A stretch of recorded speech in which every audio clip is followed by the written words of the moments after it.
Imagine a night, dark as ink, pierced only by the relentless rain pounding on the car's roof. A symphony of thunder and lightning orchestrates a haunting melody, the wind whistling a sinister tune. The road ahead, slick with rain, reflects the sporadic flash of lightning, the only light in the otherwise pitch-black wilderness.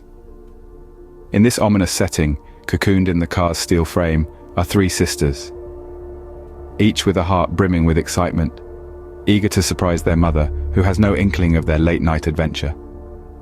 Laughter and chit-chat fill the car, a stark contrast to the turbulent weather outside. Their voices rise and fall, harmonizing with the rhythm of the rain against the windows, oblivious to the creeping dread that is about to unfold. As they journey further into the desolate road, the car begins to falter. The once steady hum of the engine turns into a chugging cough, the headlights start to flicker, and the steering wheel stiffens. Confusion seizes them, followed by a shiver of fear.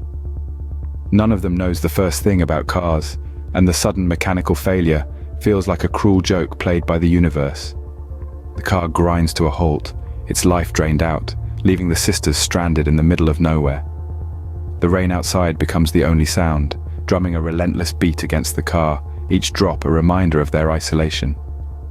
The once vibrant chatter is replaced by a deafening silence, punctuated only by the pounding of their hearts. The darkness outside presses against the windows, the unknown and unseen stretching their nerves thin. The safety of the car's interior, once a haven, now feels like a cage. The stormy night, once an exciting backdrop to their journey, now seems to mirror their escalating fear. As the engine sputtered and died, they were left stranded, alone and helpless on the desolate road. What was meant to be a joyous surprise has taken a terrifying turn, and the sisters are left to face the horrors that the dark and stormy night has in store for them. Out of the darkness, a silhouette emerged, a stranger bearing the promise of help or perhaps a threat. Like a spectre, he appeared, his form hazy in the relentless rain, his features hidden beneath an old, weathered hat. His clothes, though nondescript, bore the stains of countless travels, and his boots echoed a solitary rhythm against the wet pavement. He approached, his movement slow, almost deliberate, the light from the car's headlights casting an ominous glow on his figure. His voice, when he spoke, was gravelly, a sound that seemed to have weathered storms of its own. "Need a hand?" he asked, his tone surprisingly gentle against the backdrop of the thunderous night. The sisters exchanged glances, their apprehension palpable. They were alone, stranded on a desolate road, their only lifeline to the outside world. Their phones, as lifeless as the car that now stood silent in the rain. The stranger's offer of help, however, was as unsettling as it was relieving. There was a moment of silence, a heartbeat suspended in time, as the sisters weighed their options. Trust a stranger in a desolate place, or wait out the storm, exposed and vulnerable. The choice seemed impossible, yet inevitable. They were at the mercy of the stranger, and they knew it. "Yes, please," the eldest sister finally spoke, her voice barely audible over the din of the rain. The stranger simply nodded, his face still hidden beneath the brim of his hat. The sisters could only watch as he moved towards their car, his hands disappearing under the hood. As the stranger worked, he began to speak, his voice as cold as the rain-soaked night. He warned the sisters about the dangers that lurked in the shadows of the dark roads they were treading. "You see," he began, his voice echoing in the stillness, "these roads are not as innocent as they seem. There are strangers who wander here when the sun sets, strangers with malicious intents." His words, like a chilling wind, swept over the sisters, causing their hearts to race and their breaths to hitch. "They prey on the unsuspecting," he continued, his tone grave. "On those who believe they are safe within the confines of their vehicles. They look for solitary travelers, the vulnerable, and the lost." The stranger's words painted a terrifying picture, one that was as chilling as the rain that relentlessly pelted the roof of their car. The sisters, huddled together, could feel an icy fear creeping into their hearts, replacing the warmth of sisterly love with a dread they had never known before. "You're lucky," he said, pausing for effect, "to have each other. If you were alone, you might not have been so fortunate." His words hung heavy in the air, a grim reminder of the danger that loomed in the dark. A silence fell over them, broken only by the sound of the rain drumming on the car roof. The sisters looked at each other, their faces pale in the dim light. The stranger's words had struck a chord within them, their minds filled with horrifying images of what might have happened had they been alone on this desolate road. The stranger's warning was more than a cautionary tale. It was a chilling prophecy, a stark reminder of the dangers that could be lurking just around the corner, waiting to pounce on the unsuspecting.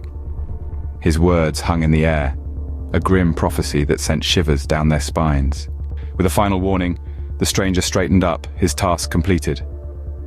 The sisters, startled by his ominous words, exchanged glances. A chill ran down their spines, their hearts pounding like a drummer in the quiet of the night. The stranger's words echoed in their ears. "You're lucky to have each other, because if it was just one of you, you wouldn't have been so lucky." The warning hung heavy in the air, a spectre that seemed more tangible than the stranger himself. In the hush that followed, the stranger wiped his hands on his ragged jeans, the grease leaving dark streaks. He stepped back from the car, his silhouette barely visible against the inky backdrop of the night. The sisters turned to thank him, their words hanging on their lips, but where the stranger had stood, there was nothing but the soft patter of rain on the asphalt. He had vanished, as suddenly and silently as he had appeared. The empty space he left behind seemed to bristle with an unseen energy, like a phantom limb. The sisters stood there, frozen, their eyes wide and searching the darkness. Their minds raced, trying to comprehend the stranger's sudden disappearance. A wave of fear washed over them, their breaths ragged and uneven. They felt the weight of his words, the gravity of their situation, alone on a dark road, with nothing but the dim glow of their headlights to guide them. As the car sped away, the sisters made a vow, a promise born out of fear and uncertainty. In the hushed whispers of the night, the girls made an oath to each other. Their hearts were still hammering in their chests, the echo of the stranger's warning ringing in their ears. The night had taken an unexpected turn, and they were left with a chilling realization. The dark road they had once known was now a symbol of unspeakable terror. "Never again," they agreed. "Never again will we drive on this road at night." The words hung in the air, a testament to the frightful encounter they had just experienced. The decision was unanimous, the promise made in the dimly lit confines of their car, under the watchful eyes of the moon. Their journey, initially filled with excitement and anticipation, had been replaced with a sobering reality. They had been blissfully unaware of the dangers that lurked in the shadows, of the strangers that prowled under the cloak of darkness. But they were no longer naive. They had been given a chilling warning, a reminder of their vulnerability, and they had taken it to heart. The stranger's words echoed in their minds, a haunting refrain. "You're lucky to have each other, because if it was just one of you, you wouldn't have been so lucky." The eerie truth of his statement was not lost on them. They had each other, and in that moment, they realized the strength of their bond, the power of their unity. They were stronger together, and they would face any adversity as one. The vow was their pact, their bond of sisterhood fortified by the shared experience. It was a promise to protect each other, to safeguard their lives from the dangers of the night. The vow was a beacon of hope in the darkness, a light guiding them away from the shadowy road. With the vow sealed, they drove on, leaving the dark road and the chilling encounter far behind.